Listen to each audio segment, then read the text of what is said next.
गोटे सुंदर कहानी सबू मनीष को जीवन को परिवर्तन करदेव। यही कहानीटी दयाकोरी वीडियो को शेष पर्यंत देखु। आपण बाहर को बुलिया जाइए आ झरणा देखि। झरणा पहाड़र कौन सी गोटे जगार पानी बाहरिकी आसे, से पानीटा तलू को आसे, ताको आम झरणा बोली कहू।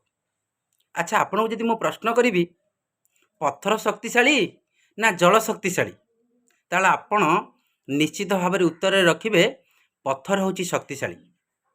जल तरल पदार्थ, से केबे भी शक्तिशाली नुह, तार मंथर गति मध्य शक्तिशाली नुह।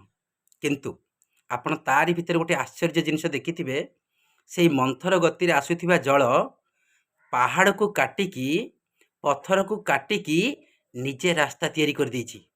यह केमती संभव होला? पत्थर तो बहुत शक्तिशाली, जल केमिति पत्थर को काटिकी निजे रास्ता तैयारी करदेला? ना, जल पत्थर ऊपर तार निरंतरता बजाई रखिला। निरंतरता बजाई रखिबा परे पत्थर भली कठिन पदार्थ भांगिबाकू बाध्य होउची। जल रास्ता तैयारी कर दोची पत्थर ऊपर। आमे अनेक किछि काम करू, किंतु मझिरे छाड़ी दऊ, तापरे आमे कहू ए काम करी कि मते सफलता मिललानी। आज्ञा, एई पहाड़ आउ झरणा आमको बहुत बड़ शिक्षा दौरान। आमको निरंतरता बजाई रखा पड़ो। जदि निरंतरता आम बजाई रखा कौन सी कम, ताहले जेते असंभव काम होता ताहा निश्चित भाव में सक्सेस हम। ये कहानी आपण को मन को निश्चित भाव में छुई थी।